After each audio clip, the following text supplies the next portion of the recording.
Thank you very much.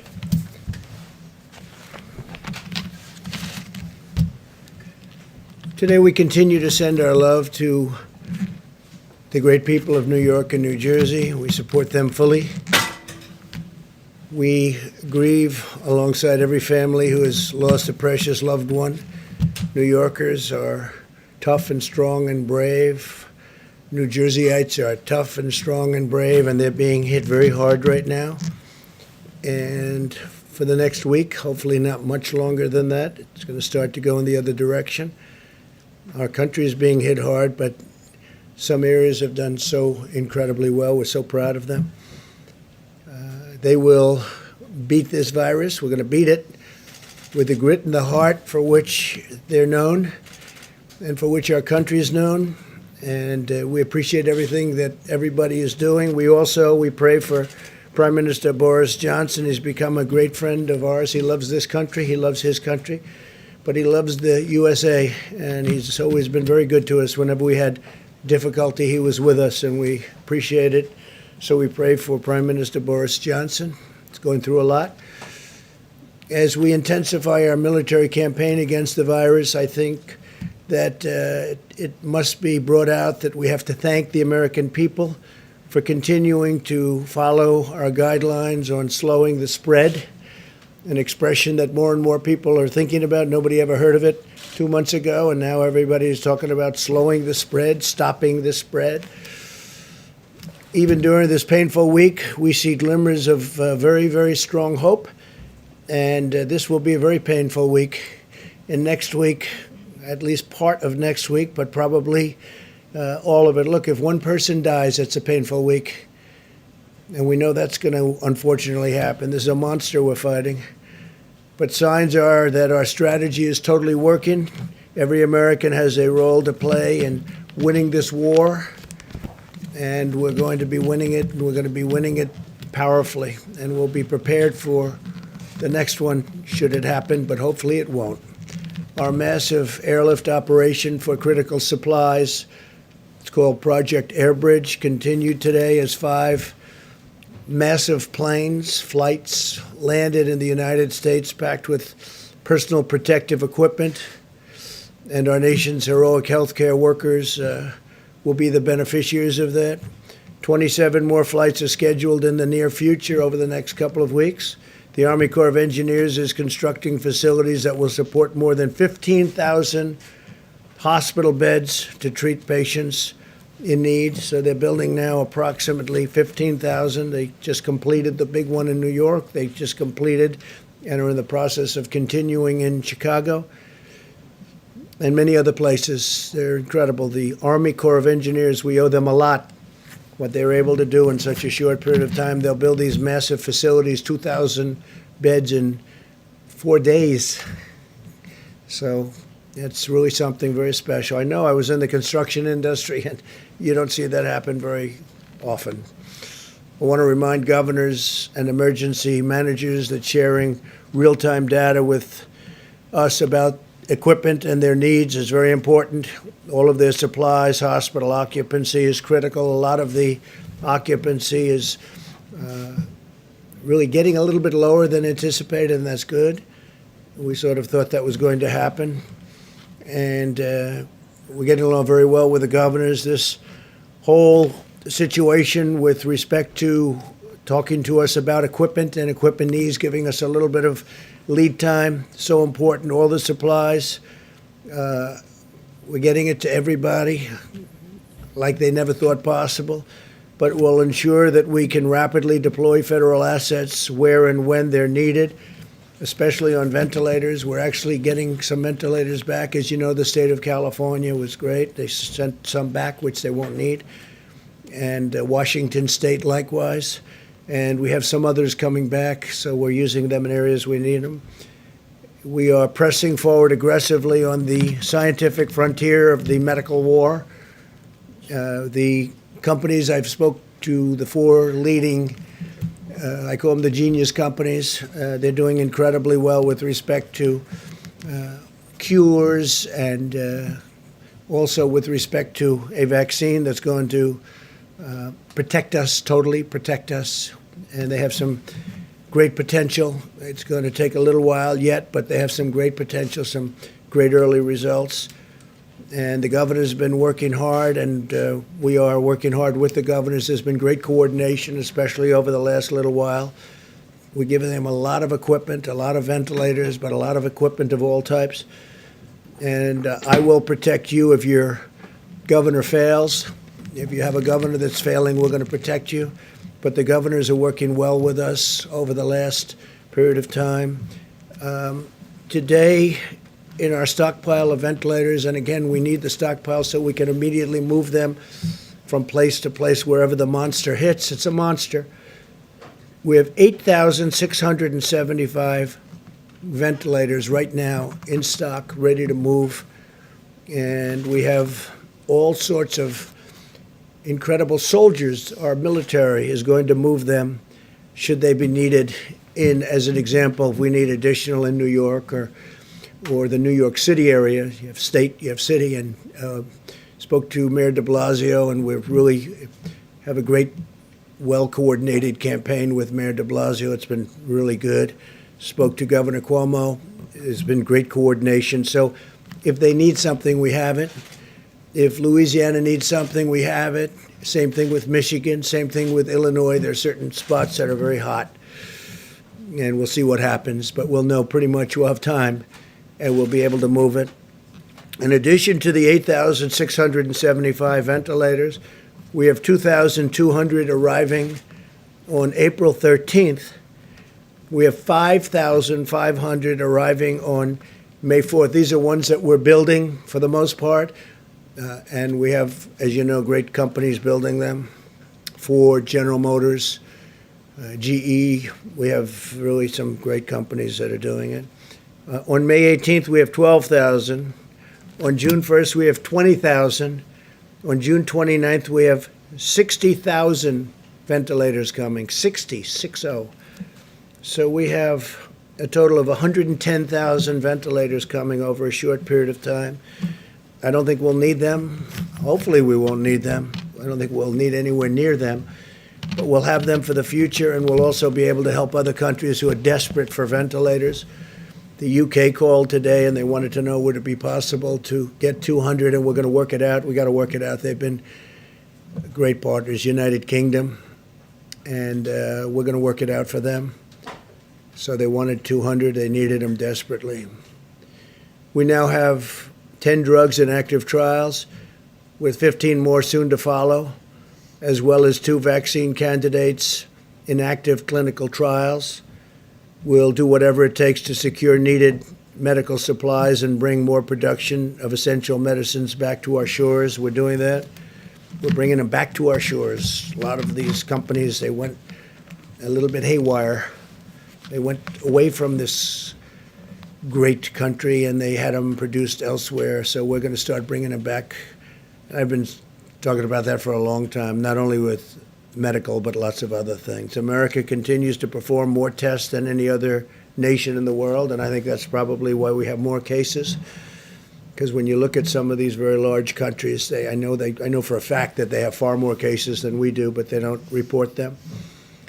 We've performed 1.87 million tests to date, so that's 1,870,000 tests. Think of that, 1,870,000 tests to date. And now we're performing them at a level that nobody's ever seen before.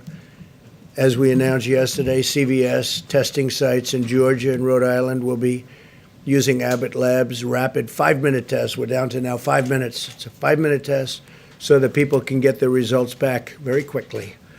And we're actively engaging on the problem of increased impacts. This is a real problem, and it's showing up very strongly in our data on the African American community. And we're doing everything in our power to address this challenge. It's a tremendous challenge. It's terrible. And provide support to African American citizens of this country who are going through a lot, but it's been disproportional. They're getting hit very, very hard. In fact, while we have Tony here. I'd like to maybe have you come up and address that one, and then I'll continue. But if you could address that, it would be great, Tony, please. Yeah, thank you, Mr. President. We have a particularly difficult problem of an exacerbation of a health disparity. We've known literally forever that diseases like diabetes, hypertension, obesity, and asthma are disproportionately afflicting the minority populations, particularly the African Americans. Unfortunately, when you look at the predisposing conditions that lead to a bad outcome with coronavirus, the things that get people into ICUs, that require intubation and often lead to death, they are just those very comorbidities that are unfortunately disproportionately prevalent in the African American population. So we're very concerned about that. It's very sad. It's nothing we can do about it right now except to try and give them the best possible care to avoid those complications. Thank you, Mr. President. Thank you very much. And Tony, I think you're going to have some pretty accurate numbers over the next few days, right? But they are they're very nasty numbers, terrible numbers. In total, 1,200 Abbott machines, Abbott laboratories have been fantastic, have been shipped now nationwide. Up to 500 more are being produced every week, and 50,000 testing cartridges are being manufactured per day. That means a lot of very fast tests. No nation in the world has developed a more diverse and robust testing capacity than the United States. We're dealing with other nations, helping them out because the testing is very tough for them, and our tests are very accurate. A lot of tests are out there, and they're not accurate at all. In fact, some of the tests, you don't have a clue what's going on. So we're working with other nations trying to get them help also. At a time when many Americans are experiencing increased stress, anxiety, and personal loss, we must also ensure that our country can meet the mental health needs of those struggling in this crisis. There are people struggling. They're struggling. And some people are getting to know each other, frankly. Some families are getting to know each other on a positive note, but there are a lot of people struggling. On Thursday, I'll be speaking to leaders and advocates from the mental health organizations all across our country. And we are going to be talking about resources and tools that we'll make available to them. They need help. And it's a big problem. When you take something where it was the most successful country in the world, still is, the whole world is shut down. Think of it, we're down to numbers that are incredible.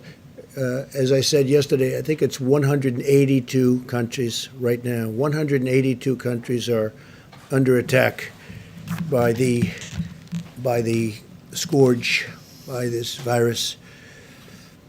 But as we wage medical war on the virus, we're also speeding economic relief to our people. It's incredible. We just had a meeting that was absolutely incredible with the banks. I spoke with leaders in the banking and finance industry about our efforts to help American workers and employers. As of today, small business has processed more than $70 billion in guaranteed loans and will provide much-needed relief for nearly 250,000 businesses already.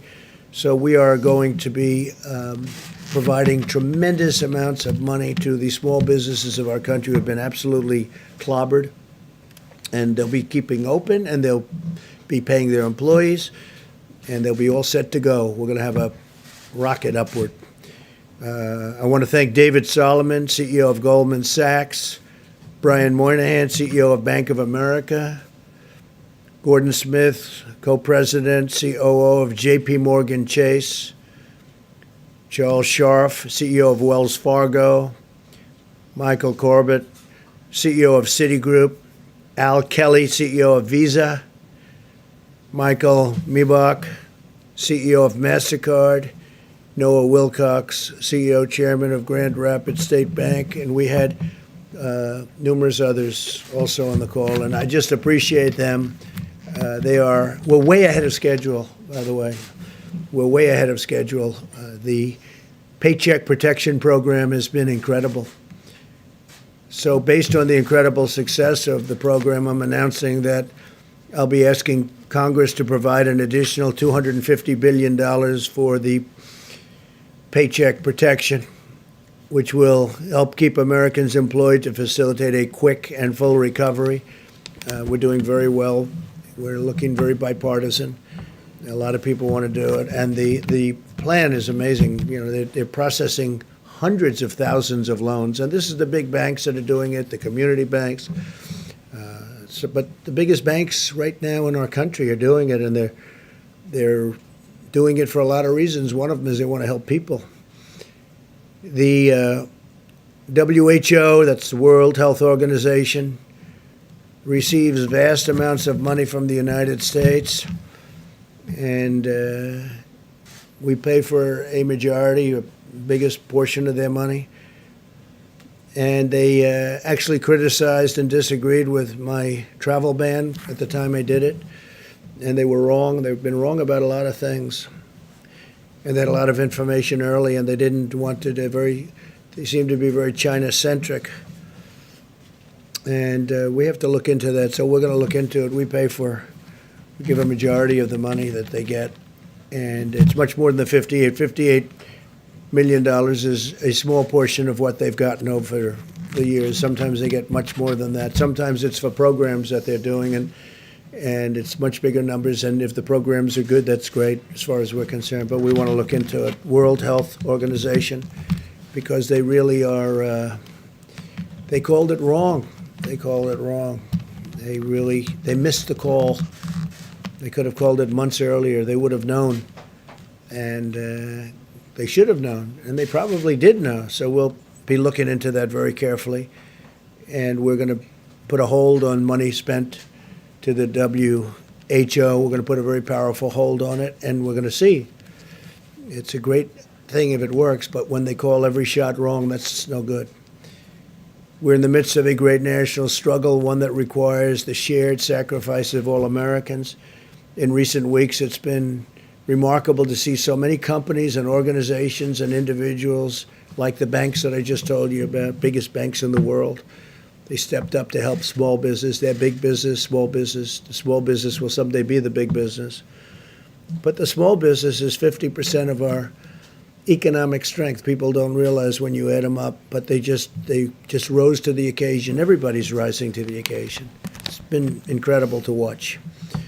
To honor and celebrate the extraordinary examples of patriotism and citizenship, I'm asking Americans to use the hashtag America Works Together when sharing stories of how we're all working together, getting through this ordeal in a fashion that nobody would have ever thought possible. It's been incredible, and that's why the numbers are so far much better. We want to keep it that way. If you look at the original projections, if we did nothing, it would be disastrous. If we decided to do something, we closed it down, had no choice. It was a good move. That was a good move.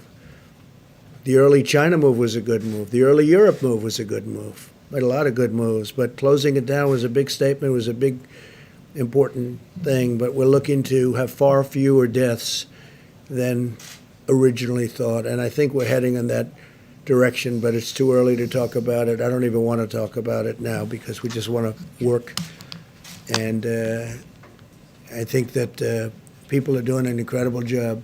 The doctors, the nurses, the firefighters, the police, all medical people, what they're doing, the bravery that they're displaying is just incredible. Every citizen should take immense pride in the selflessness and all of the courage and compassion of our people, the workers, the people that are working, and construction workers going into hospitals, knowing nothing about this problem other than it's dangerous, and they go in there to rebuild sections of hospitals, and you have people in really big trouble right next door. They know nothing about it. All they know is they're going to get it done. They're going to fix that wing so they can have more people in there. It's incredible. But this is a national spirit that won our independence and settled the frontier and explored the horizons of space, and that's what we're doing. I mean, this is all new territory. It unlocked the miracles of science, and we're doing that. I wish you could have heard the calls I had yesterday with these great companies that come up with cures to diseases, and the success they've had over the last 15 years is really amazing. So I just want to thank all of them. They're working very hard. They're working with UK right now, and the UK doctors, hopefully helping with their great prime minister. But these people are really tremendous signs of success, are staring us right in the face. I think we're going to have something that's going to be great in terms of vaccines and in terms of everything else that they're doing. Just helping, really helping us, helping the people of our country, and helping ultimately the people of the world. So I want to thank you all for being here. I will take some questions, and then I'm going to give it over to the Vice President, and they're going to go into great detail onto what we're doing and all of the successful supplies and medical equipment that we're getting. All of the ventilators, I've said it, but you can go over it in more detail if you'd like, but we're taking in and building thousands and thousands of ventilators, and they're very high quality. I said, you got to go for the quality, and these are quality companies doing it. So, because there is a big difference between a good ventilator and a not so good ventilator, Tony, right? We've seen that. And big difference. So we're going top of the line. Steve, please. The acting Navy Secretary submitted his resignation today, Motley. Why did that become necessary, and what role did you have in this, sir? Well, I had no role in it. I've heard, I don't know him, but I've heard he was a very good man. And the whole thing was a very unfortunate. The captain should not have written a letter. He didn't have to be Ernest Hemingway. He made a mistake, but he had a bad day. And I hate seeing bad things happen. Man made a mistake. But, you shouldn't be writing letters, and you're in the military. You're the captain of a great ship, and you shouldn't be writing letters and sending them to many people. And then it gets out to the media. And, the question is, how did it get out to the media? So there's a lot of bad things happen there.